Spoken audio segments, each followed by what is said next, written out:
Hey, what's going on, guys? This is Alan, aka Long Drink, coming at you with a little catch-up action.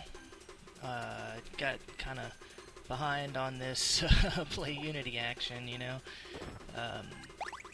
I tried recording a couple of games and had some trouble with it. So what I decided to do was hold off on it, because I had a whole lot of stuff to do with school. Still have a whole lot of stuff to do with school. It's my final semester, plus I have an internship that I'm working on for this summer. I'm going to be going to Belize for like a month and working on an archaeological dig. I'm very excited about it.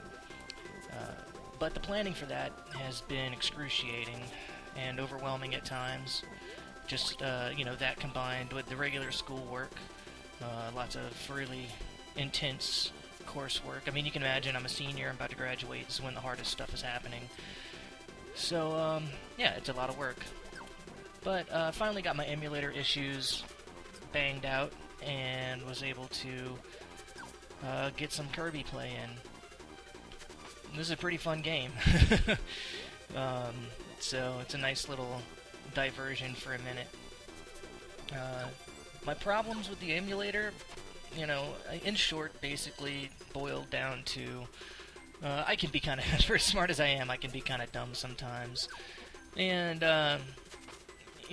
saving all the boring stuff, I effed it up myself. But I got it figured out, which is cool because I'll be able to use it for the future.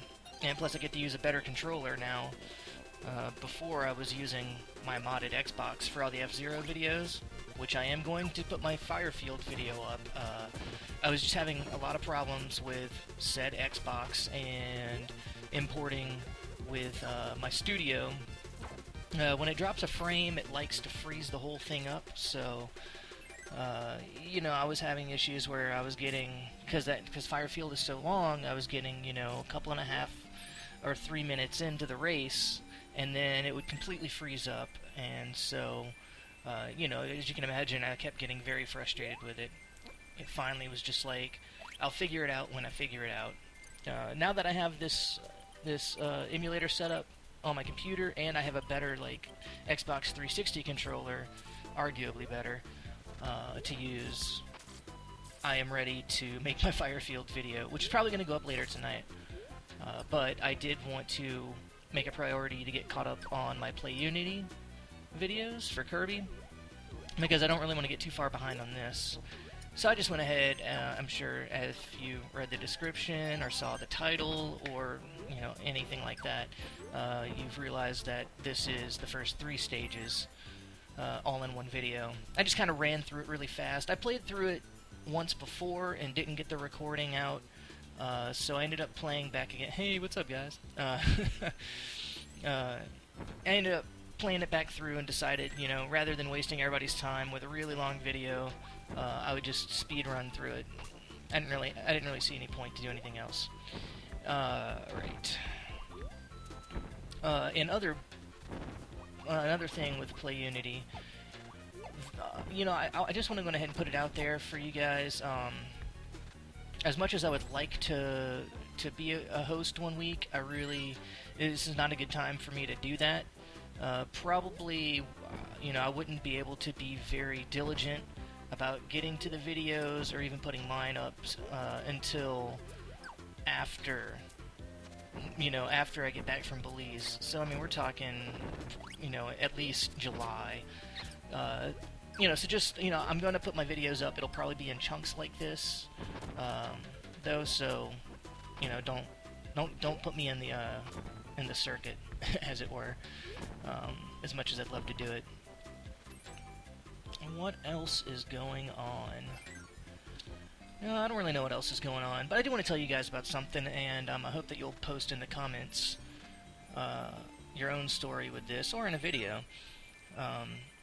I saw this thing about vivid dreams, and I don't know if anybody watches McLaffy Taffy. He does COD videos, but he does story time. So really quickly, I'm going to tell you about this vivid dream that I had that I thought was really cool. It was a recurring dream where, I would find myself all of a sudden in this really long hallway. And on either side of the hallway, there were just, innumerable doors, and it just kept going down and down and down, and it felt like it would take me about 30 minutes or so to get to the end of the hallway. But when I finally got there, there was this one big, huge, ornate door, and so I would open it up, because where else am I going to go except the door at the end of the hallway? And I come into this room, and it's like a really old, like 1800s style study, like you would see like from a movie, where it's a library that books lining the walls, and there's this big ornate fireplace, and and there's a big picture window in one side, and there's this big lounge chair sitting right in front of the fireplace, with an old man sitting in it with a little pipe in his mouth, and he's got a cane to one side, but he's facing the fire, so his back is facing me. And the room's kind of dark, so really the glow, for the entire room is coming from the fire. But all along the floor, I notice that there are these, metal buckets, kind of like an old wash bin. And they're all filled with ice, like big, not like Crunch, but like it's just a huge, like they took water and put it in the bucket and it's frozen, and they have labels on them, like a piece of tape with like, writing on them. And the old man has one of these buckets in front of the fire, and it's warmed up, and he's got his feet in it. So I'm trying to figure out what's going on, and I'm looking around, and I start noticing that on the pieces of tape, it's got titles, like the little labels have, it says things like Falling, or Balloon Trip, or Pac-Man, or, these various things. And the old man's like, "Oh, you're probably wondering what those are about, aren't you?" And I say, "Yeah, what are all of these?" And he's like, "Well, these are your dreams." And I'm like, "They're my dreams? What do you mean? You keep my dreams frozen?" And he says, "Yeah. What I do is, these are all the dreams that you might possibly have. And the reason that you're having a dream is because I decide to take this bucket and warm it up, and as I soak my feet in it, you're having that dream. And then when the dream's over, I take the bucket and refreeze it and put it to the side." And then at that point, I notice on the label, it says, "Old Man Reality / Dream." And I'm like, holy mother of, wake up. And and that's the point when I wake up from the dream. And it was a recurring dream I had. So anyways, tell me about your vivid dreams. I'd like to hear about this, alright? Love you guys. Peace out.